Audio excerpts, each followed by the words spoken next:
இரண்டாம் ஆண்டு மாணவர்களுக்குரிய திருமுறைகளில் சைவ சித்தாந்தம் என்கின்ற தலைப்புக்குரிய பாடத்தை நாம் இன்று தொடங்கி சிந்திக்க இருக்கிறோம். இதில் என்ன ஒரு சிக்கல்னா, நமக்கு இதுக்கு பாடத்திட்டமோ இல்லை புத்தகமோ இல்லை. இதுதான் நமக்கு உரிய விசேஷமான அனுபவம். அதனால் நாமளே தான் தேர்ந்தெடுத்து படிக்க வேண்டியதாக இருக்கிறது. சென்ற ஆண்டெல்லாம் நமக்கு வினாவிடை வங்கி என்ற ஒரு சமாச்சாரம் இருந்தது. அதில் உள்ள விஷயங்களை சிந்தித்து உங்களுக்கு இந்த பாடம் சிந்திக்கப்பட்டிருக்கும்னு நினைக்கிறேன். திருமுறைகள் சைவ சித்தாந்தம் இந்த ஆண்டு வினாவிடை வங்கியும் காலாவதி பண்ணியாச்சு. புக்கில் இருக்கும், அதை ஒட்டி சிந்திக்கலாம்னு திட்டம் வந்திருக்கும், ஆனால் சிந்திக்கலன்னு நினைக்கிறேன். இப்போது புதிய சைவ சித்தாந்த திருமுறைகள் சைவ சித்தாந்த பாடத்திற்கான புதிய வினாவிடை வங்கியும் இப்போ தான் அடியேன் தான் எழுதி கொடுத்துருக்கேன். அதுலேயும் பார்த்தீங்கன்னா அதிகபட்ச கேள்வி நான் சைவ சித்தாந்த விஷயமும் உள்புகுந்து ரொம்ப குறைவாகத்தான் எடுத்திருக்கேன். மற்றபடி திருமுறை சார்ந்த மேலோட்டமான சில கேள்விகள் தான் கேட்டிருக்கேன். நால்வட அருளியது எது, திருக்கடை காப்புனா என்ன, இந்த மாதிரியான கேள்விகள் தான் அதிகமாக கேட்டிருக்கிறேன். ஏன்னா அதற்கான கால அவகாசம் நான் கொடுக்கப்படவில்லை. அது ஒவ்வொன்றாக எடுத்து பார்ப்பது அளவுக்கு. ஆனாலும் நாம் கிடைத்திருக்கக்கூடிய காலத்தை நாம் சரியான முறையில் பயன்படுத்த வேண்டும் என்பதற்காக திருமுறைகளில் சைவ சித்தாந்தம் என்பதனால நமக்கு ஒரு விரிந்த கடலை கொடுத்துருக்குறாங்க. 12 திருமுறையுமே பெரிய கடல் தான். அதனால் ஒவ்வொரு கடல்லையும் நமக்கு பார்க்க வேண்டிய பகுதிகள் என்று பல இருக்கிறது. ஒரு பாடலிலேயே பலவிதமான சித்தாந்த கருத்துக்கள் இருக்க வேண்டும் பொழுது பல லட்சம் பாடல்களுக்கு மேலே இருக்கக்கூடியதாகிய நம்முடைய திருமுறைகளில் நிறைய விஷயம் நமக்கு கிடைக்கும். அதனால் எதை நாம் இப்போ தொடங்குவது என்ற ஒரு சிக்கல் எனக்கு இருந்தது. அதில் அடியேன் என்ன நினைத்தேன்னா, 11ஆம் திருமுறையில் இருக்கக்கூடிய சித்தாந்த விஷயங்களை சிந்திக்கலாம் என்று எண்ணினேன் முதல்ல. அதனால் எல்லாரையும் காலையில் கூட 11ஆம் திருமுறை எடுத்துகிட்டு சொல்லுவோமான்னு கூட நினைத்தேன். இருந்ததுன்னா அதில் உள்ள ஏதாச்சும் நூலை எடுத்துக்கொண்டு நாம் சிந்திப்போம் என்று எண்ணினேன். ஆனால் அடியின் முடிவு எடுத்த நேரம் என்பது ரொம்ப குறைவு. அதனால் நான் ரொம்ப சிந்திக்காமல் இங்கே உட்காந்து கதையடிக்க முடியாது என்பதனாலையும் நான் அதை தள்ளி வைத்து விட்டு திருமுறைகளில் இருக்கக்கூடிய சைவ சித்தாந்த விஷயங்களை பேசுவதற்கு 3 பதிகங்கள் ரொம்ப சிறப்பாக ஒரு சித்தாந்த சாஸ்திரத்திலே பேசப்பட்டிருக்கிறது. அந்த பதிக விஷயங்களை இன்றைக்கு தொடங்கி நம்ம சிந்திப்போம். அடுத்த வகுப்பிலிருந்து ஏதாவது ஒரு நூலை எடுத்துக்கொண்டு சிந்திக்கலாம். 11ஆம் திருமுறையோ அல்லது அதிகமாக பார்க்காத திருமுறை 9ஆம் திருமுறையோ இல்லை 11ஆம் திருமுறையோ. 9ஆம் திருமுறையை விட 11ஆம் திருமுறையில் நிறைய விஷயம் சிந்திக்க இருக்கிறது. பிரபந்தங்கள் என்ற ஒரு தலைப்பு அதில் நிறையா இருக்கிறதுனால சேரமான் பெருமாள் நாயனாருடைய விஷயம், அதில் கோபப்பிரசாதம்னு ஒரு நூல் இருக்கு, ரொம்ப அற்புதமான நூல். இந்த மாதிரி ஏதாவது ஒன்றை நம்ம சிந்திக்கலாம் என்று இருந்தேன். அதனால் இன்றைக்கு நாம் பார்க்க இருக்கக்கூடிய விஷயம் என்னவென்றால், இன்று மாலை 20 என்கின்ற சாஸ்திரம் 4ஆம் ஆண்டு மாணவர்களுக்கு தொடங்குகிறது. அந்த சாஸ்திரத்தினுடைய 2வது பாடலில் அருணந்தி சிவாச்சாரியார் 3 தேவார பதிகங்களை மேற்கோள் காட்டியிருக்கிறார். அது இருநிலனாய் தீயாகி என்கின்ற அப்பர் சுவாமியினுடைய திருத்தாண்டகம். அதை ருத்ரத்துக்கு இணையாக சொல்லுவார்கள். எதிர்வேதத்தில் இருக்கக்கூடிய ருத்ரம் என்கின்ற மந்திரத்தினுடைய ஈக்குவல் என்று இந்த நின்ற திருத்தாண்டகம் என்று அதுக்கு பேர். நின்றவாறே என்ற இந்த தேவாரம் முழுக்க முடியும் என்பதால் நின்ற திருத்தாண்டகம் என்று பேர். அந்த திருத்தாண்டகத்தையும் அப்புறம் காண்பாரியார் கண்ணுதலான் காட்டா காலே எனும் மாண்புரை என்று அப்பர் சுவாமியினுடைய இன்னொரு தேவாரத்தில் உள்ள ஒரு பாடலையும், ஆட்பாளவர்க்கு அருளும் வண்ணமும் ஆதிமான்மும் என்று சொல்லக்கூடிய ஞானசம்பந்த பெருமானுடைய வாழ்காந்தரர் வானவர் ஆணினம் என்கின்ற அந்த தேவாரத்தினுடைய ஒரு பாடலையும் அந்த 20 என்கின்ற சாஸ்திரத்தில் நமக்கு அருணந்தி சிவாச்சாரியார் காட்டியிருக்கிறார். அந்த 20 பற்றின விஷயங்களை நம்ம மாலை பார்ப்போம். அதுக்கு முன்பாக இந்த 3 பதிகங்கள்லையும் நான் 20 படிக்கும்பொழுது தான் என்று நினைத்து கொண்டிருந்தேன். சரி, இந்த பதிகத்தில் உள்ள விஷயத்தை சிந்திப்போம் என்று தொடக்க நாளில். இது ஏற்கனவே சிந்திக்கப்பட்ட விஷயம்தான். பெரிய புராண வகுப்பில் ஞானசம்பந்தருடைய புராணம் சிந்தித்திருக்கிறோம். அதில் ஞானசம்பந்தருடைய புராணத்தில் வாழ்காந்தரர் வானவராணினம் என்கின்ற அந்த பதிகம் மிகச் சிறப்புக்குரிய பதிகம். அந்த பதிகத்தில் சேக்கடார் சுவாமி சைவ சமயத்தில் ஞானசம்பந்த பெருமானார் தன்னுடைய அவதாரர் திருநோக்கத்தை சாதிக்கும் பொழுது பாடிய பதிகம் என்பதனாலே வெகு அற்புதமாக 12 பாடல்கள் அமைந்த அந்த பதிகத்துக்கு 24 பாடலால் உரை செய்கிறார். சேக்கடார் சுவாமியே உரை செய்திருக்கிறார். அதாவது ஒரு பதிகத்துக்கு அந்த பதிகத்தில் உள்ள கருத்து, ஹிருதய கருத்து என்ன என்பதை சேக்கடார் சுவாமி காட்டுவது தான் வழக்கம். ஆனால் ஒரு பதிக முழுக்கம் இருக்கக்கூடிய 12 பாடலுக்குமே உரையாக சேக்கடார் சுவாமிகள் அருளி செய்த விஷயம் அந்த வாழ்காந்தரர் என்கின்ற பதிகம் தான். அதனால் அந்த 3 பதிகம் 20 குறிக்கப்பட்ட 3 பதிகம் சிறப்புக்குரியது.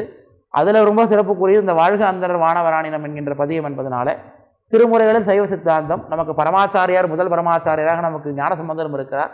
அதனால் அவருடைய பதிகத்தில் ஒரு பதிகத்தில் இருக்கக்கூடிய 12 பாடல்களில் இருக்கக்கூடிய விஷயங்களையும் நம்ம இன்றைக்கு முழுக்க சேக்கரார் சாமியுடைய அடியொட்டி சித்தாந்த கருத்துக்களை சிந்திப்போம் என்று இன்றைய வகுப்பு தொடங்குகின்றோம். அதனால் உங்களோட புத்தகம் இருந்தால் புத்தகத்தை பயன்படுத்திக் கொள்ளுங்கள், இல்லை ஃபோன் இருந்ததுன்னா ஃபோனில் பயன்படுத்திக் கொள்ளுங்கள். இரண்டு இல்லைன்னா கூட பரவாயில்ல, அடியன் சொல்லக்கூடியது நீங்கள் காதில் வாங்கி கூட நீங்கள் நோட் பண்ணிக்கலாம், ஒன்றும் பிரச்சனை இல்லை. அந்த பாடலுடைய எண்ணை மட்டும் எழுதி அதுக்குரிய கருத்துக்களை எழுதி கொள்ளுங்கள். நாம் வாழ்க அந்தனர் வானவர் ஆணினம் அந்த பதிகம் அப்படி இல்லைன்னா சேக்கரார் சாமி பெரிய புராணத்தில் ஞானசம்பந்தர் புராணத்தில் 820வது பாடல் அதிலிருந்து அதுக்கான உரை தொடங்குகிறது. ஞானசம்பந்தருடைய புராணத்தில் 820வது பாடல். இந்த வாழ்க அந்தனர் என்கின்ற தேவாரம் ரொம்ப அற்புதமான ஒரு சூழலிலே நமக்கு ஞானசம்பந்த பெருமானார் பாடி கொடுத்திருக்கிறார். இது கௌசிகம் என்கின்ற பண்ணில் அமைந்திருக்கிறது. கௌசிகம் என்பது பைரவி என்கின்ற ராகத்தில் அமைந்திருப்பு. இந்த பதிகம் எல்லாரும் எப்படி பாடணும் உங்கள் அனைவருக்குமே தெரியும், அதனால் அது ஒரு பெரிய விஷயம் இல்லை. இதில் என்ன ஒரு சிறப்புக்குரிய விஷயம்னா, அந்த பதிகத்தில் ஒரு பதிகம் என்று இருந்தால் அந்த பதிகத்தில் பொதுவாக ஒரு பண்ணில் பாடப்படும். அந்த பண்ணில் ஒரே கட்டளை தான் அந்த பதிகத்தில் உள்ள 10 பாடலுமே அமைந்திருக்கும். ஆனால் இந்த பதிகத்தில் மட்டும் முதல் 3 பாடல்களும் ஒரு கட்டளையிலையும் மீதமுள்ள பாடல்கள் நமக்கு ஒரு கட்டளையிலும் அமைந்திருக்கிறது, வேறு விதமாகவும் அமைந்திருக்கிறது. சிறப்புக்குரிய விஷயம் இந்த வாழ்க அந்தரன் என்ற பதிகம். இந்த வாழ்க அந்தனர் பதிகத்தில் 12 பாடல்கள் இருக்கிறது. இந்த 12 பாடல்களும் சிவஞான போதத்தினுடைய 12 சூத்திரத்துக்கு இணையானது என்று சொல்லுகிறார்கள் அறிஞர்கள். அதனால தான் சிவஞான போத உபதேசம் செய்து அரசனை சைவ சமயத்துக்கு திருப்பும் பொழுது இந்த 12 சூத்திரங்களுடைய சாரமாக ஞானசம்பந்த பெருமான் இந்த 12 பாடல்களையும் பாடி அவருக்கு அருளி செய்திருக்கிறார் என்று கூறுகிறார்கள். இதற்கு பெயரே வைக்கிறார் ஞானசம்பந்த பெருமானார், பாசுரம் என்று பெயர் வைக்கிறார். அதனால் இந்த பதிகத்துக்கு பெயர் என்னது? திருப்பாசுரம் என்று சொல்கிறார். நிறைவு பாடலில் பாசுரம் சொன்ன 10 என்றே சொல்கிறார். 12 பாடல் இருந்தாலும் சேக்கரார் சாமி ஞானசம்பந்தர் பாசுரம் சொன்ன 10 என்று தான் சொல்கிறார். அதனால் பதிகம் என்ற நடையிலே அது அமைகிறது. இந்த வாழ்க அந்தனர் பதிகத்துக்கு சேக்கரார் சாமிகள் நமக்கு ஞானசம்பந்தருடைய புராணத்துடைய தொடர்ச்சியிலேயே உரை செய்கிறார், தொடர்ச்சியாக உரை செய்கிறார். 820வது பாடல் எடுத்திருக்கீங்களா எல்லாரும்?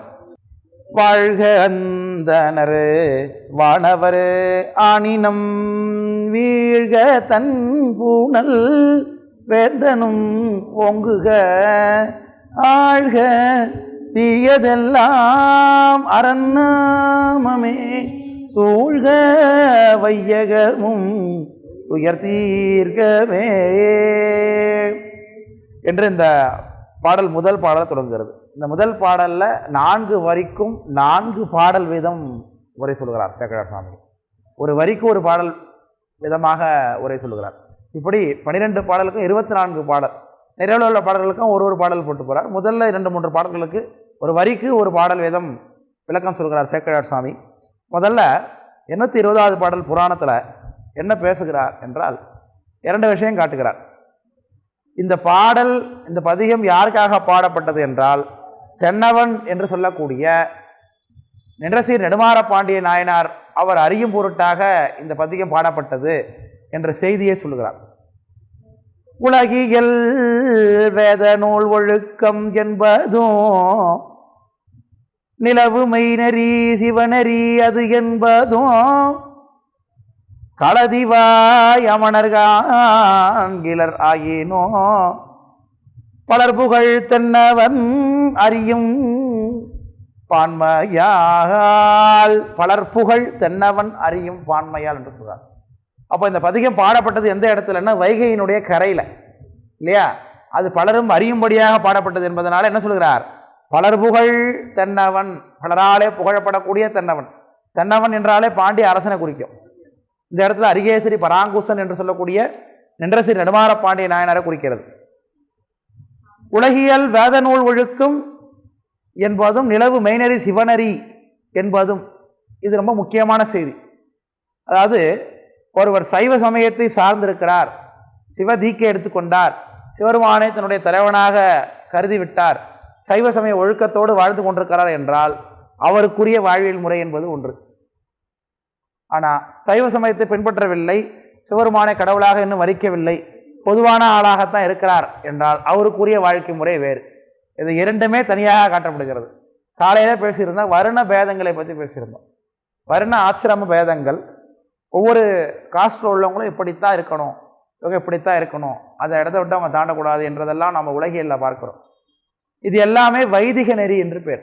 வைதிக விஷயங்கள், வேதத்தை தலைமையாக கொண்டிருக்கக்கூடிய சமய விஷயம். அதைத்தான் இந்து சமயம் என்று சொல்கின்றோம்.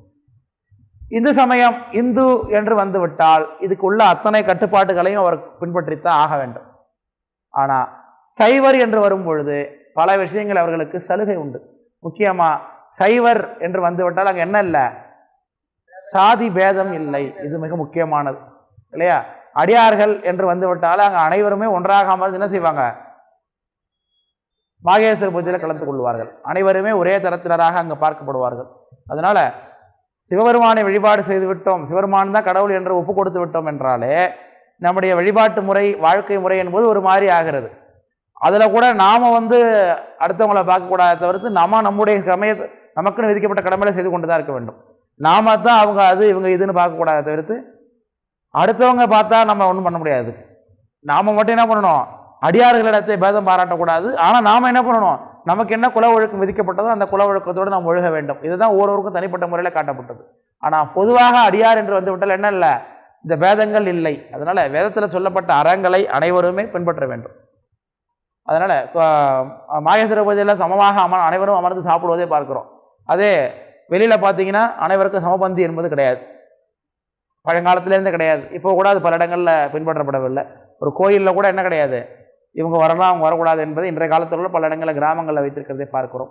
அதனால் உலகியல் என்பது சிவநெறி சாராதவர்கள், சைவநெறி என்பது சிவநெறியை சார்ந்தவர்கள். இவங்க ரெண்டு பேருக்கு என்ன இருக்குது, வேறுபாடுகள் இருக்குது. இது என்ன என்பதை அறிவிப்பதற்காகத்தான் இந்த பதிகத்தை ஞானசம்பந்த பெருமானார் இந்த அரசனுக்கு அருளி செய்தார் என்பதைத்தான் இந்த இடத்துல காட்டுகிறார். நிலவு மெய்நெறி சிவநெறி என்பதும் களதிவாயமணர்கள், களதினா குற்றம், நாற்றம், அழுக்கு, இதெல்லாம் பொருள்படும். ஊத்தை வாய், பல்லு விளக்காமல் இருக்கக்கூடிய வாயின்னு அர்த்தம்.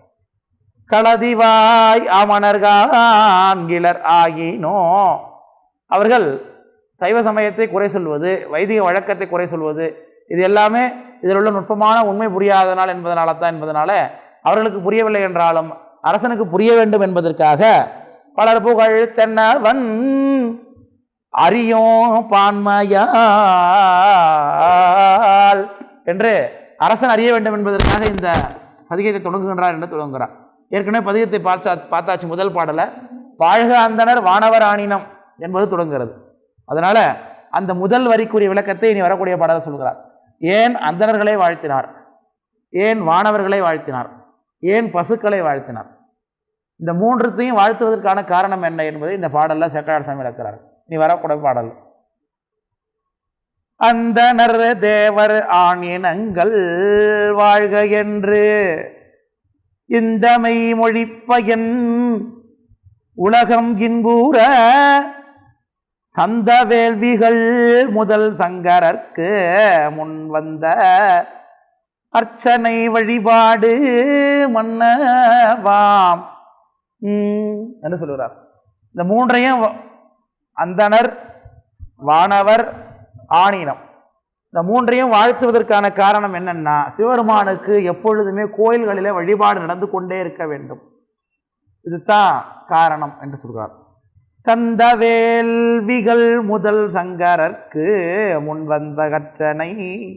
சந்த வேள்விகள்னா அழகுற அமைக்கப்பட்ட வேள்விகள்னு அர்த்தம். சிவவேள்விகள், அந்த அக்னியில் சிவபெருமானை ஆவாகனம் செய்து சிவாக்னியாக பாவித்து சிவாக்னியில் விடுக்கக்கூடிய ஆகுதி பொருட்களை பெருமான் ஏற்றுக்கொள்கிறார். இதைத்தான் வேட்டு அவிவுண்ணும் விரிசடை நந்தி என்று சொல்கிறார் நம்முடைய திருமூல தேவநாயனார். அவர் காட்டவும் நாமிலும் காலையும் மாலையும் சொல்கிறார். அவருக்கு காட்ட வேண்டிய அவி என்னது, பாட்டவி காட்டுதும் பாலவியாமே என்று. பெருமானுக்கு நம்ம போய் நம்ம வீட்டில் போடுற சக்கரை பொங்கலையோ நாம் செய்யக்கூடிய நைவேத்தியத்தையோ அவர் சாப்பிடுவார்னா சாப்பிட மாட்டார், அது அவருக்கு பெரிய பொருட்டு இல்லை. ஆனால் அவர் எதை உணவாக கொள்ளுகிறார் என்றால் பாடல்களை, அர்ச்சனை பாட்டேயாகும் அதனால சொல்கிறார் இல்லையா. அதனால் பாடல்களையே சுவாமி என்ன பண்ணுறார், தனக்குரிய அவியாக கொள்ளுகிறார் என்பது தான் கருத்து. அதனால் அந்த சந்த வேள்வி, அந்த வேள்வி மூலமாக கொடுக்கக்கூடிய பொருள், இந்த வேள்வியின் பயனாவது வீழ்ப்புணல் என்பது சேக்கரார் சாமியோட வாக்கு தான். அதனால் வேள்வி எங்கு நடக்கிறதோ அங்கெல்லாம் என்ன நடக்கும், மழை பெய்யும் இல்லையா. அதனால் மழை, அதனால தான் அடுத்து வீழ்ப்புணல் வீழ்க தன்புணல்னு பாடுகிறார். அதனால் முதல்ல வேள்வி செய்யணும் என்றால் அதுக்கு பேர் அக்னி காரியம் என்று பேர். அக்னியை வளர்ப்பதற்கு என்னென்ன வேணுங்க? விறகு வேண்டும், அதோடு கூட ராட்டி போட வேண்டும். ராட்டினா பசுவினுடைய சாணத்தை, உலர்ந்த சாணம், அதை சாணத்தை பிசைஞ்சு சரியான முறையில் தட்டி உலர்த்தி வச்சுருப்பாங்க. வராட்டி, அதை ராட்டின்னு சொல்லுவாங்க ஊரெல்லாம் இல்லையா? அது பசுவினுடைய சாணத்தை அதில் வைத்து அதில் எதை ஆகுதி பண்ண வேண்டும்? நெய்யினாலே தான் அதை வளர்க்க வேண்டும் அக்னியை இல்லையா? நெய் யார் கொடுப்பா? அப்புறம் பசு தான் கொடுத்தாகணும் இல்லையா? அப்போ வேள்வி நடக்கணும்னா யார் இருந்தாகணும்? அங்கே பசு இருந்தாகணும். சரி, பசு இருந்து நெய்யை கொடுத்துட்டா போதுமா? அதுக்கு அந்தனர் வேணாமா? அந்த ஒழுக்கத்தோடு வாழக்கூடியவர் இருக்க வேண்டும் இல்லையா? அந்த அந்தனருக்குரிய ஒழுக்கம் 6 என்று சொல்கிறார்கள் இல்லையா? ஈதல், ஏற்றல், வேட்டல், வேட்பித்தல், ஆமாம், ஓதல், ஓதுவித்தல், ஈதல், ஏற்பித்தல், வேட்டல், வேட்பித்தல் என்பதாக அறுதொழில். அந்தனர் என்போர் அறுதொழிலோ 100 மரப்பார் என்று சொல்கிறார். அரசன் சரியாக வேலை செய்யவில்லை என்றால் அந்தனர்கள் தன்னுடைய 6 வித தொழிலையும் மறந்து விடுவார்கள் என்று சொல்கிறார். அதனால் அந்தனர் நூற்கும் அறத்திற்கும் ஆதியாக அமைவது மன்னவன் கோல் என்றும் திருக்குறள் காட்டுகிறது.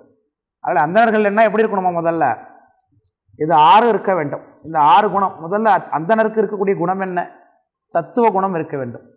அவனுக்கு பொறுமை தான் விதிக்கப்பட்டிருக்கிறது. அவனுக்கு கோபம் வரக்கூடாது. அவனுக்கு வைராக்கியம் இருக்க வேண்டும் இல்லையா? வைராக்கியம், பொறுமை, தவத்தில் நாட்டம் இல்லையா? உணவு உட்கொள்வதிலே வேட்கையின்மை, இதெல்லாம் அந்தனுக்கு இருக்கக்கூடிய குணங்கள். இது எல்லாத்தையும் நீங்கள் அப்ளை பண்ணி நீங்கள் பார்த்தீங்கன்னா யார் இருக்குதோ அதெல்லாம் அவங்க தான் அந்தனர்கள்னு வச்சிட வேண்டியதான் இல்லையா? அதனால தான் ஒரு காலத்தில், பழங்காலங்களில் அந்தனர்கள் என்பதை பிறப்பினாலே தீர்மானிக்கவில்லை, செய்கையினாலே தீர்மானித்திருக்கிறார்கள் என்று பார்க்கிறோம். கௌசிகர் என்கின்ற அரசன் அந்தணனாக தன்னை மாற்றி கொண்டிருக்கிறார். அவருக்கு பேர் என்ன? அவர் தான் விஸ்வாமித்திரர்னு பேர். விஸ்வத்துக்கு மித்திரன். விஸ்வம்னா இறைவன், மித்திரன்னா நண்பன், இறைவனோடு நெருங்கியவர் என்பதனால விஸ்வாமித்திரன்னு பேர் அவருக்கு. அவர் கௌசிகன் என்கின்ற அரசன் தான். அவர் என்ன ஆனார்? ராஜ ரிஷியாக ஆகிவிட்டார். பிராமணர் என்ற தன்மையை அடைந்து விட்டார் என்று பார்க்கிறோம். அதே போல் பிராமணருக்குரிய தன் லட்சணத்தை விட்டுவிட்டு ராஜாவுக்குரிய லட்சணத்தை பின்பற்றி இருக்கிறார்கள். ராவணனை நம்ம அந்தரன்னு முழுமையாக சொல்கிறது வழக்கம் இல்லை, அசுர சம்பந்தம் உடையவர் அவர். துரோணரை பார்த்துங்க, மகாபாரத்தில் துரோணர் இருக்கிறார். அவர் பிராமண குலத்தை சேர்ந்து வருது. ஆனால் அவர் என்ன வேலை பார்க்குறாரு? அரசனுக்காக சண்டை போடுகிறார். இப்படி மாறிடு. இவர் இந்த மாதிரி இருக்கிறவங்களுக்கு பேர் அமாத்தியர்னு பேருங்க.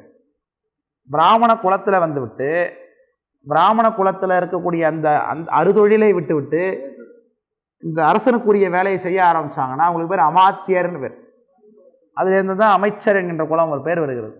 மாணிக்க வாசக பெருமானார், அப்படி சிறுத்துண்ட நாயனாரையே அந்த குலத்திலிருந்து சொல்கிறார்கள். ஆமாம், மருத்துவர் குலம் என்றும் சொல்வது வழக்கம், அமாத்தியர் என்று சொல்வது வழக்கம், இதெல்லாம் வழக்கம் இருக்குது. அதனால் அந்தனர் என்பவர்கள் இந்த 6 குணங்களை கொண்டிருக்க வேண்டும். அவர்கள் அந்தனருக்கு என்ன இன்னும் சிறப்பாக சொல்லப்படுகிறது என்றால், அடுத்த வேலை உணவையும் சேமித்து வைத்துக் கொள்ளக்கூடாது. அந்தனர் என்பவர் அவர் உஞ்சவிருத்தி பண்ணித்தான் தன்னுடைய வாழ்க்கையை நடத்த வேண்டும் என்று சொல்லப்பட்டிருக்கிறது. அவனுக்கு கூடிய ஒரே வேலை ஓதுவித்தல். இவனும் வேதத்தை சொல்லிக் கொண்டிருக்க வேண்டும். வேதத்தை சொல்ல விருப்பமுடைய தகுதி உடையவருக்கு வேதத்தை சொல்லிக் கொடுத்து ஓத வைக்க வேண்டும். இது ஒரு கொள்கை. அப்புறம் வேட்டல், வேட்பித்தல், ஹோமங்களை செய்வது. வேட்டல் என்பது விருப்பத்தை குறிக்கிறது. அதான் வேட்பு மனு என்று சொல்கிறாங்க இல்லையா? தேர்தலுக்கு வேட்புனா விருப்பப்படுறார், அந்த தொகுதியில் அவர் எலெக்ஷனில் நிற்கிறதுக்கு விருப்பப்படுறது வேட்பு மனுங்கிறோம். வேட்பாளர்னா விரும்புகிறவர், அதான் விருப்பம். அதான் வேட்பு மனுங்கிறதா விருப்பம். வேட்புனாலே விருப்பம். எதை விரும்புகிறார்கள்? யார்கிட்ட விரும்ப முடியும்? பெருமான்கிட்ட தான் விரும்ப முடியும். இறைவனுக்கு தன்னால் ஆகிய பூஜை பொருட்களை ஆகுதியாக கொடுத்து இறைவன்கிட்டருந்து கருணையை நாம் வேட்க வேண்டும். அந்த தொழிலை செய்ய முடியாதவருக்கு செய்து கொடுக்க வேண்டும், கர்த்தாவாக இருந்து கொண்டு, ஹோம கர்த்தாவாக இருக்க வேண்டும் பார்ப்போம். இன்றைக்கு செய்யக்கூடிய அத்தனை ஹோமங்களும் அப்படி தான், ஹோம கர்த்தாவாக இருந்து கொண்டு தான் செய்கிறார்கள். வீட்டில் ஒரு கணபதி ஹோமம் பண்ணால் என்ன பண்ணுறாங்க? அந்த ஹோமம் செய்யக்கூடிய வீட்டுக்காரே உட்காந்துட்டு ஆகுதி பண்ணுறாரு. அவருக்கு பதில் ஆச்சாரம் என்ன பண்ணுறாரு? இவருக்கு பதில் நான் செய்கின்றேன்னு சொல்லி அவர்கிட்ட சங்கல்பம் வாங்கி கொண்டு இவர் செய்கிறாருன்னு பார்க்கிறோம். அதனால் அதுதான் வேட்பித்தல், அடுத்தவருக்காக செய்வதுன்னு அர்த்தம். வேட்டல், வேட்பித்தல். அப்புறம் ஈதல், ஏற்றல். அந்தணன் அனைவருக்கும் கொடுக்கவும் வேண்டும், அடுத்தவர் கொடுத்த வாங்கி கொள்ளவும் வேண்டும் என்று சொல்லப்பட்டிருக்கிறது இல்லையா? அதனால் ஈதல் ஏற்பித்தல், அதை உஞ்ச விருத்தி. அவன் வாங்கி தான் சாப்பிட வேண்டும். அதுவும் அவர் கூட சமைத்த பொருளை வாங்க மாட்டாங்க, சமைக்காத பொருளை தான் வாங்கி கொள்ள வேண்டும் என்று சொல்லப்பட்டிருக்கிறது. அதனால் இது 6 உடையவர்கள் தான் அந்தணர்கள் என்று பார்க்கிறோம். அந்த அந்த அந்தணருக்கு அப்படிப்பட்ட அந்தணர்கள் வாழ வேண்டும். ஏன்னா அந்த அந்தணர்கள் ஆகுதி கொடுத்தாதான் சுவாமி அதை ஏற்றுக்கொள்கிறார். ஆகுதி கொடுப்பதற்கு நெய்யை கொடுப்பது பசு. சரி, இந்த ஆகுதி பொருட்களாலே வாழக்கூடியவர்கள் யார்? சிவருமான் மூலமாக கொடுக்கப்பட்டாலும் அதை ஏற்றுக்கொண்டு அனுகிரகத்தை தரக்கூடியவர்கள் யார்? தேவர்கள் தான். தேவர்களுக்கு தான் இந்த ஆகுதி பலன் செல்லுகிறது. இங்கே இவர்கள் செய்யக்கூடிய அக்னி காரியத்தினால தான் இந்திரன் பதவியில் வீட்டிருக்க முடியும். மேலே இந்திரனுடைய தபஸ் இருக்க வேண்டும், இந்திரனுடைய பதவி நீடிக்க வேண்டும் என்றால் கீழே இருக்கக்கூடிய அந்தணர்கள் ஹோமத்தில் அவனுக்கு ஆகுதிகளை கொடுத்து கொண்டிருந்தால்தான் அந்த பலனினாலே அவன் மேலே இருந்து கொண்டிருக்க முடியும். எல்லா தேவர்களும் அப்படித்தான். அதனால் அவர்கள் வாழ்வது எதை நம்பித்தான்? அந்த ஆகுதி பொருட்களை நம்பிக்கொண்டது. அதனால சிறப்போடு பூசனை செல்லாது வானம் வரக்குமேல் என்று சொல்கிறார். இந்த வானம் மழை பெய்யலைனாக்க இங்கிருந்து ஆகுதி பண்ண முடியாது என்று சொல்கிறார். அந்த தேவருக்கும் பூசனை செல்லாதுன்னர். தேவர்களுக்கு கூட பூசனை செய்ய முடியாது என்று சொல்கிறார், மழை பெய்யவில்லை என்றார். அதனால் அந்த ஆகுதி பொருட்களை வாங்கி அந்த தேவர்கள் பயன் கொடுப்பதனால, மழையை பயனாக கொடுப்பதனால தேவர்கள் வாழ வேண்டும். ஆகுதியை கொடுப்பதற்கு அந்தணர்கள் வேண்டும் என்பதால் அந்தணர்கள் வாழ வேண்டும். ஆகுதி பொருளாக இருக்கக்கூடிய நெய்யை தான் ஆகுதி பண்ணுகிறோம். அதிகமாக நெய் தான் ஆகுதி பண்ணுகின்றோம். அந்த பெரிய தோணி மாரி வைத்து நெய் விடுவாங்களே, அதுக்கு பேர் என்னங்க? இல்லை பெருசாக கடைசியில் எல்லா நெய்யும் விட்டு பண்ணுவோம். கடைசியில் எல்லா நெய்யும் பெரிய தோணி போல் வச்சு அதில் விட்டு விடுறாங்க. சிதம்பரத்தில் பார்க்கலாம். அதை திலைவாழ்ந்தர் செய்யக்கூடிய வேள்வியில் பெரிய அந்த பெரிய பாலம் மாதிரி வச்சுருப்பாங்க. அதில் எல்லா நெய்யும் அதில் விட்டால் கடைசியில் அதில் வரும். அதில் நெய்யினால தான் அக்னி வளரும். சுருவம்னா நீங்கள் அதில் விடுறதுக்கு பேர் தான் சுருவம்னு. சிறுவம்னு சொல்லுவாங்க, சிறுவம்னு சொல்லுவாங்க. அது வேறு. அது இல்லாமல் இன்னொன்று இருக்கும், பெருசாக வச்சுருப்பாங்க. அது பெரிய வைதிக வேள்விகள்லாம் பார்க்கலாம். அதை நீங்கள் சரி,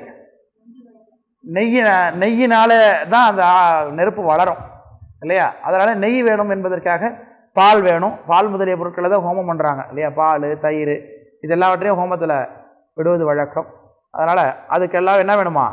பசு வேணும். அதனால் அந்தணர் தேவர் ஆண் இனங்கள் வாழ்க என்று இந்த மெய்மொழி பயன் உலகம் இன்புற, இந்த 3 இருந்ததுன்னா உலகம் என்னாகும்? இன்புறும். ஏன்னா மழை பெய்யும் இல்லையா? விசும்பின் துளி வீழி நல்லால் பசும்புண் தலை காண்பது அரிது. அதனால் மழை துளி பெய்யவில்லை என்றால் என்னாகாது? புல் கூட உலகத்தில் முளைக்காது என்பதனால மழை ரொம்ப அத்தியாவசியம். மழை வேணும்னா ஆகுதிகள் செய்ய வேண்டும். அதனால தான் எங்கள் மயிலாடுதுறையில் ஞானசம்பந்த பெருமான் பாடுகிறார், வானமுறு சோலை மிசு மாசுபட மூசு மயிலாடுதுறையேனர். இந்த அந்தணர்கள் செய்யக்கூடிய ஆகுதி, மயிலாடுதுறையில் செய்யக்கூடிய அந்தணர்கள் செய்யக்கூடிய ஆகுதி புகை சென்று வானத்தை மாசுபடுத்துகிறது அப்படின்னு சொல்கிறார். அந்த மாசு நல்ல மாசு, அதுதான் மேகத்தை இழுத்து வந்து மழை பெய்ய வைக்கும் என்று சொல்கிறார்கள். இப்போ பண்ணு கொண்டோமே நம்மளும் தான் மாசு பண்ணு கொண்டோம். இருக்கிற டயரை பூரா கொளுத்தி, இருக்கிற பிளாஸ்டிக் பூரா கொளுத்தி அப்படி தான் மாசு பண்ணி கொண்டிருக்கோம் இல்லையா? இதனால் மழை வராமல் போயிடுது. ஆமாம், அந்த காலத்தில் அக்னிஹோத்திரம் பண்ணுறதுனால இல்லையா? வேதத்தில் சிறந்ததாக சொல்லப்படுது என்னது? அக்னிஹோத்திரம். அக்னியை வளர்ப்பதுன்னு அர்த்தம் இல்லையா? அக்னியில் நெய்யை வார்த்து அதை வளர வேண்டும். அந்த புகையில் அதில் போடக்கூடிய ஆகுதி பொருட்களில் உள்ள புகை சென்று காலத்தில் மழையை உண்டு பண்ணும் என்று சொல்கிறார்கள். மழை கீழே வந்துச்சுன்னா திரும்ப அக்னி யார் வாழ்வா? பசு வளரும், அந்தணர்கள் வாழ்வார்கள். இவர்கள் இருந்தாங்கன்னா திரும்ப ஆகுதி கொடுப்பாங்க. ஆகுதி மூலமாக அந்தணர்கள் சந்தோஷமாக, தேவர்கள் சந்தோஷமாக இருப்பாங்க. தேவர்கள் மூலமாக திரும்பி மழை வரும். இப்படியே அது ரொட்டீனாக நடக்கக்கூடியது. ஆமாம், அப்போவே இதை சூழலில் சைக்கிள்னு சொல்கிறாங்கல்ல, உணவு சங்கிலி என்று சொல்லுகிறோம். அது அப்போவே இதை ரொம்ப அழகாக பேசியிருக்கிறார்கள் நம்முடைய வேதத்தில். அதனால் அந்தணர் தேவர் ஆணினங்கள் வாழ்க என்று இந்த மெய்மொழி பயன் உலகம் இன்புற சந்த வேள்விகள் முதல் சங்கரருக்கு. அதனால் வேள்வினா முக்கியமாக யார் கொடுக்கணும்? அந்த வேள்வியை சிவபெருமான் மேலே வைத்து செய்ய வேண்டாம். தட்சணை போல் எந்த தேவர்களையோ செய்யக்கூடாது. நம்ம போய் எங்கேயோ போய் நம்ம சுதர்சன ஹோமம் பண்ணிகிட்டு இருக்கேன் அப்படின்னா அங்கே கூட சிவபெருமானுக்கு மத்தியஸ்தம் கொடுக்கப்பட்டிருக்க வேண்டும். சிவபெருமானுக்கு பாகம் உண்டு. அதுலேயும் எந்த வேள்வியாக இருந்தாலும் என்ன உண்டு? சிவபெருமானுக்கு பாகம் உண்டு. அவரை எடுத்துக்கொள்ளுவாராங்க. அதில் சிவபெருமானை நிந்தித்து சிவபெருமானை அழைக்காமல் செய்யக்கூடிய வேள்வியை தான் இங்கே தக்க வேள்வின்னு சொல்லுகின்றோம். அதில் வேறு எந்த வகையில் ஹோமம் ஏன் நீங்கள் அக்னியை வளர்த்தீங்கனாலே அக்னிக்கு தலைவன் யாருனாலே கார்த்திகேயன் முருகப்பெருமான் தான். இந்த அக்னியில் வளரக்கூடிய யவனா அக்னின்னு சொல்லுவாங்க. அக்னி கீழே பாலா அக்னி, யவனா அக்னி, பிரித்தா அக்னின்னு அக்னி வளரும். ஒரு குண்ட சம்ஸ்காரம்னு ஒன்று பண்ணுவார்கள் அந்தணர்கள். நீங்கள் வேள்வி ஆரம்பிக்கும் பொழுது பார்க்கணும். நம்ம எல்லோரும் பார்ப்போம், நெருப்பை இதுக்குன்னு எரியும் போது அதில் பொருட்களை ஆகுதி பண்ணுவதை நம்ம பார்ப்போம். ஒரு வேள்வி ஆரம்பிக்கும் பொழுதே உட்காந்து பார்த்தோம்னா அவர்கள் எல்லாவற்றையுமே தர்ப்பையினாலே அந்த சாதகம் பண்ணக்கூடிய பிரம்மச்சாரி பிள்ளைங்கள்லாம் ஓதுக்கட்டை, அந்த அந்தர பிள்ளைங்கள்லாம் வேதத்தை அந்த மந்திரங்களை சொல்லிக்கொண்டே இருப்பார், கிரியாபூர்வமான மந்திரங்களை சொல்லிக் கொண்டிருப்பார்கள். அதற்கேற்ப கிரியையே குருக்கள் பண்ணிகிட்டு இருப்பார். நாம் பார்க்குறோம். தர்ப்பையினாலே குழியை தோண்டுவது, அது சரி பண்ணுவது, சமம் பண்ணுவது, அப்புறம் மெழுகுவது, அதுக்கு பிறகு அதில் அக்னியை முதல்ல அதில் ஸ்தாபிப்பது. அந்த அக்னியை வந்து எப்படி ஒரு குழந்தையாக அப்போ தான் பிறந்திருக்காருன்னு அர்த்தம். அவர் கொஞ்சம் கொஞ்சமாக வளருவார். அவர் நெய் ஆகுதி பெற்றுக்கொண்டு வளர ஆரம்பிப்பார். அவர் பாலாக்னி, யவனாக்னி, விருத்தாக்னின்னு ஒரு வளர்ச்சி அடைகிறார். குழந்தையாக இருந்தார், அப்புறம் இளைஞனாக ஆனார். அதுக்கு பிறகு என்ன ஆனார்? அப்புறம் அவருக்கு திருமணம் நடக்கும். திருமணத்தில் 2 பெண்ணை கல்யாணம் பண்ணிப்பார். ஸ்வாகா ஸ்வதா அப்படின்னு 2 பேரை திருமணம் செய்து கொடுப்பார். அக்னியினுடைய சக்திகள் என்ன? ஸ்வாகா ஸ்வதா தானே. ஸ்வாகாந்தமாக நம்ம மந்திரங்களை சொன்னோம்னா சுவாமிக்கு போகும். ஸ்வதாங்கிறது நம்ம பித்ரு தேவர்களுக்கு பண்ணக்கூடிய வேள்வியிலையும் நம்ம ஆசமணியம் பண்ணு கொள்ளும்பொழுது என்ன பண்ணுறோம்? ஆத்மதத்வாய சுதா, வித்யாதத்வாய சுதா, சிவதத்வாய சுதான்னு நம்ம ஆசமணியம் பண்ணி கொள்ளுகிறோம். சுதா அது அக்னியினுடைய இன்னொரு மனைவி. சக்தியை தான் மனைவின்னு சொல்லிக்கொண்டோம், உருவகப்படுத்துகின்றோம். அவருக்கு முதல் மனைவி சுவாகா. சுவாமிக்கு சுவாகாந்தமாக தான் எல்லாம் இல்லையா? சுவாமிக்கு நைவேத்தியம் பண்ணும்போது சுவாகாந்தமாக நைவேத்தியம் பண்ணுகின்றோம். அது அந்த அக்னி மூலமாக தான். அது ஒரு வேள்வி தான். அதனால் வேள்வினாலே நம்ம என்ன அக்னியை வளர்த்து பண்ணாதான்னு அர்த்தம் இல்லை இல்லையா? சுவாகா தான் கொண்டு போய் சேர்க்குறா சுவாமிகிட்டேன்னு நம்ம பார்க்குறோம். அதனால் அப்படி அந்த அக்னியை வளர்த்து அவருக்கு திருமணம், அந்த தேவிகளை திருமணம் செய்து அதுக்கு பிறகு சிவபெருமானை அதில் ஆவாகனம் செய்து அதற்கு பிறகு தான் சிவபெருமானுக்காக அந்த ஆகுதி பொருட்களை சமர்ப்பிக்கிறோம்ன்ற பார்க்குறோம். அந்த ஆகுதி பண்ணி அதில் கிடைக்கக்கூடிய பலனை குண்டத்திலேருந்து மண்டலத்துக்கு மாற்றி அது கும்பத்துக்கு மாற்ற வேண்டும். அந்த கும்பத்திலேருந்து யாத்திராதானம் பண்ணி இறைவனிடத்தை சென்று சேர்ப்பது என்பது வழக்கமாக நாம் வைத்து பார்க்குறோம். பொதுவான எல்லா இதுவும் அப்படி தான் நடக்குது இல்லையா? அஸ்திர ஹோமங்கள் எல்லாமே நம்மளுடைய ஆகம ஹோமங்கள் எல்லாம் இப்படி தான் நடக்கும். குருக்கள் கடைசியில் என்ன பண்ணுவார்? எல்லாத்தையும் ஒரு கையில் 2 புஷ்பத்தை எடுத்துக்கிட்டு எல்லாத்தையும் ஹோம பலனை அதிலேருந்து எடுத்துக்கொண்டு போய் சுவாமிக்கு சாத்துறான்னு பார்க்குறோம். உத்பவ முத்திரையினால் அது சாத்துவாங்க இல்லையா? அது சுவாமி அங்கேருந்து அந்த அக்னியில் இருந்த சுவாமியை எடுத்துக்கொண்டு போய் கும்பத்தில் சேர்க்கிறார்கள்னு அர்த்தம். அந்த கும்பத்திலேருந்து உள்ள சாமியை கொண்டு போய் மூர்த்தத்துக்கு சேர்ப்பாங்க. யாத்திரா தானம் என்று ஒன்று பண்ணுவார்கள். யாத்திரா தானம்னா யாத்திரை. அந்த யாகசாலையிலிருந்து மூலாலயத்திற்கு சாமி இருக்கக்கூடிய இடத்துக்கு அந்த கடம் பிரவேசம் பண்ணும் பொழுது இடையூறு எதுவும் வரக்கூடாது அப்படிங்கிறதுக்காக ஆதித்யாதி நவக்கிரகங்களுக்கு சாந்தி பண்ணுவார்கள். அது ஆதித்யாதி நவக்கிரக பிரீத்தியர்த்தம்னே சொல்லுவாங்க. நீங்கள் கேட்டிங்கன்னா காதல வாங்கலாத இல்லையா? அந்த நவகிரகங்களை அவங்கள பிரீத்தி பண்ணுவதற்காக யாத்திரா தானம் செய்கிறார் என்று யாத்திரை தானம் செய்துவிட்டு அந்தனர்களுக்கெல்லாம் அந்த தானங்களை கொடுத்து விட்டு அப்புறம் தான் கடம் புறப்பட்டு சென்று அங்கே அபிஷேகம் பண்ணணும். எப்படி இங்கேருந்து இடத்துல உள்ள சாமியை நேரடியாக அங்கே ஆவாகனம் அப்படியே அபிஷேகம் பண்ண முடிஞ்சது. இது நியாசம் பண்ண வேண்டும். இதில் உள்ள கலைகளை அங்கே டிரான்ஸ்ஃபர் பண்ண வேண்டும். அப்புறம் அபிஷேகம் பண்ணுறாள்னு பார்க்குறோம். அதனால் இது எல்லாமே அந்த ஹோமத்தோடு அடங்கியது தான். இது எல்லாமே சிவ பூஜையோடு சம்மந்தப்பட்டது தான். அதனால் நித்தியப்படி நம்ம அகப்பூஜையில் என்ன பண்ணுறோம்? இங்கே நம்மளுடைய நாபி கமலத்தில் அக்னியை வளர்க்குறோம். பிந்துஸ்தானத்திலேருந்து அமிர்தத்தை எடுத்து கொண்டு வந்து நாபி கமலத்தில் அமிர்தமாகிய நெய்யினாலே ஹோமம் செய்கின்றோம். 10 ஆகுதி கொடுக்கணுமா? மூலமந்திரத்தினாலே 10 ஆகுதி கொடுக்க சொல்லி சுவாகாந்தமாக மூலமந்திரத்தினாலே 10. ஆமாம் இருக்கு பண்ணிவிட்டு அப்புறமேலே ஆகுதி கொடுக்க வேண்டும் என்று எல்லாம் செய்கிறாம சிவ பூஜையில் எல்லாம் திடீர்னு ஆங்கிறீங்க எல்லாம் 10 அதான் 10 ஆகுதி கொடுக்கணும் சுவாகாந்தமாக. மூலமந்திரத்தினாலே சுவாகாந்தமாக 10 ஆகுதி கொடுக்க வேண்டும் என்று. அதில் எங்கே பார்த்தாலும் இந்த அக்னிகாரியம் வந்து விட்டது. இந்த அக்னிகாரியம் என்பது இப்போ நம்ம திருமணத்தில் நமக்கு இல்லை. ஏன்னா நம்ம மடத்தில் நம்ம குருமகாசன் இருந்து அக்னிகாரியம் இல்லை. அவங்க சன்னியாசிங்கிறதுனால அவங்க அக்னிகாரியம் பண்ணுவதில்லை. ஆனால் இல்லறத்தாரில் பூஜை எடுத்துக்கிட்டவங்களாம் பார்த்தீங்கன்னா அக்னிகாரியமே பண்ணுவாங்க. நிறைய பேர் பண்ணுறதை நம்ம பார்க்குறோம். சிவபூஜை நிறைவில் அக்னிகாரியம் அவங்க நேரடியாக புறத்திலும் பண்ணுவாங்க. அதனால் இது எல்லாமே நடக்கணும்னா இந்த 3 பேர் ரொம்ப இம்பார்ட்டன்ட். யார்? அந்தணர், தேவர், ஆணினங்கள். அதனால் வேள்விகள் யாருக்கு நடத்தப்பட வேண்டும்? சங்கரருக்கு நடத்தப்பட வேண்டும். சங்கரன் என்ற சொல்லுக்கு என்ன அர்த்தம்? இன்பத்தை செய்பவன் என்ற அர்த்தம். Very good. அதனால் சங்கரருக்கு முன் வந்த அர்ச்சனை வழிபாடு மன்னவாம்னார். அர்ச்சனை வழிபாடு, அர்ச்சனை என்பது பூஜை, சிவ பூஜைன்னு அர்த்தம் இல்லையா? அது ரெண்டு விதமாக இருக்கிறது. ஒன்று பரார்த்தம், இன்னொன்று ஆன்மார்த்தம் என்று சொல்லிக்கொண்டோம். ஆன்மார்த்தம் என்பது நமக்கு நாமே பண்ணிக்கொள்வது, நம்ம ஆன்மா ஒழிவடைவதற்காக சாமியை பூசிப்பது ஆன்மார்த்தம்னு பேர். அந்த ஆன்மார்த்தத்தை நம்ம எதில் பண்ணுகின்றோம்? ஆன்மாவிலே சாமி ஆவாகனம் பண்ணி வச்சுருக்கிறோம். அவர் ஒரு குறியில் எழுந்தரலை பண்ணி சிவபூஜை, லிங்கத்தில் எழுந்தரலை பண்ணி பூசை பண்ணுகின்றோம். அதற்கு முன்பாக அகபூஜையாக செய்ய வேண்டும். அதேமாரி பரார்த்தம் என்பது அடுத்தவருடைய நன்மைக்காக செய்வது. இந்த பரார்த்த பூசை ஆதிசைவ அந்தணர்களுக்கு விதிக்கப்பட்டதாக நம்முடைய ஆகமம் சொல்லுகிறது, பெரிய புராணமும் அதை அங்கீகரிக்கிறது. அதனால் ஆதிசைவ அந்தணர்கள் பரார்த்த பூஜைக்கு அதிகாரம் உடையவர்கள், அவர்களுக்கு அந்த அதிகாரம் காட்டப்பட்டிருக்கு. ஆதிசைவ அந்தணர்களாக இருந்தாலும் குலத்தில், ஆதிசைவர் குலத்தில் பிறந்துட்டதுனால மட்டுமே அந்த ஒரு அங்கீகாரத்தை அவர்கள் பெற்றுவிடுவதில்லை. அவர்களுக்கும் சமய விசேட நிர்வாண தீட்சை ஆகியிருக்க வேண்டும், அவர்களும் ஆச்சாரிய அபிஷேகம் ஆகியிருக்க வேண்டும். முக்கியமாக அவர்கள் அந்தணர்களுக்குரிய அனைத்து ஒழுக்கங்களை பின்பற்றிருக்க வேண்டும். சிவபக்தி உடையவர்களாகவும் சிரத்தை உடையவர்களாகவும் முக்கியமாக ஆன்மார்த்த பூஜை செய்யக்கூடியவர்களாக இருக்க வேண்டும். கோயிலில் பரார்த்த பூஜை கோயில் பூஜை, கோயிலில் பரார்த்த பூஜை செய்யக்கூடிய ஒரு ஆதிசைவ அந்தனர் வீட்டில் தானும் என்ன பண்ணியிருக்கணும்? ஆன்மார்த்த பூஜை செய்திருக்க வேண்டும். அவர் ஆன்மார்த்த பூஜை செய்யாமல் கோயிலில் வந்து பரார்த்த பூஜை செய்வது என்பது பயனற்றதாக போய்விடும், பயனும் கொடுக்காது என்று சொல்கிறார்கள். அன்ற இதெல்லாம் என்று ஒப்பிட்டு பார்த்தாக்க நம்ம இதெல்லாம் படிச்சுட்டு போய் கோயிலில் திருமணம் ஆகிருக்கு. ரொம்ப முக்கியம். அதான் ஆச்சாரியனாலே திருமணம் இருக்க வேண்டும். நவனுக்கு நம்ம தருமிக்கே அவர் திருமணம் செய்து கொள்ள வேண்டித்தானே அவர் சாமிகிட்டே பாட்டு எழுதி வைக்க சொல்கிறார். படத்தில் என்ன காமிக்கிறாங்க? பாண்டியன் சந்தேகத்தை தீர்க்கும் பொருள் பாட்டு உனக்கு எடுத்து விட்டால் பொருள் அள்ளி வாங்கிக்கன்னு கேட்குறாரு.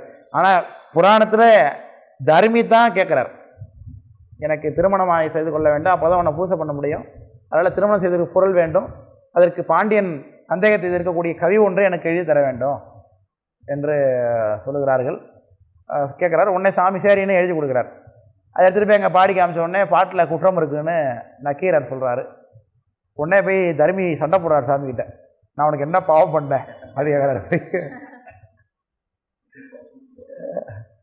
ஒரு குற்றமுள்ள பாட்டை எழுதி கொடுத்து இல்லைப்படி ரம்பளை மாட்டி வச்சுட்டிங்களா சாமி அப்படின்னு கேட்டோடனே யாருக்கு குற்றம் சொன்னாங்க, வா போய் கேட்போன்னு சொல்லி அது சாமி வந்து கேட்குறத நம்ம பார்க்குறோம். அதனால் திருவிழா புராணத்தில்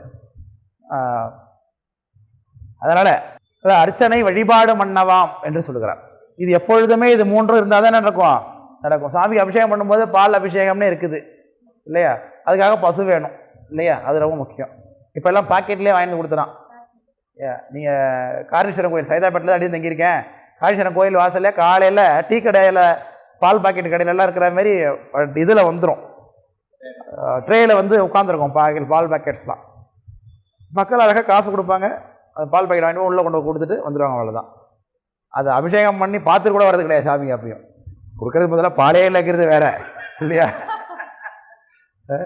அது பாலை இன்னும் அபிஷேகம் பண்ணி பார்த்துறது கூட மக்கள்கிட்ட நேரம் இல்லை. அந்த அளவுக்கு இன்றைக்கு பால் அபிஷேகங்கள்லாம் போய் கொண்டிருக்கிறது. அதனால் சந்தவேள்விகள் முதல் சங்கரருக்கு முன் வந்த அர்ச்சனை வழிபாடு மன்னவாம் என்று சொல்கிறார். அடுத்தது அந்த பாடலில் வாழ்க அந்தனர் வானவர் ஆணினம் அப்படிங்கிற வரைக்கும் பார்த்தாச்சு. இவ வீழ்க தன்புணல் என்கின்ற அந்த வார்த்தைக்குரிய விளக்கத்தை அடுத்த பாடலில் சொல்கிறார்.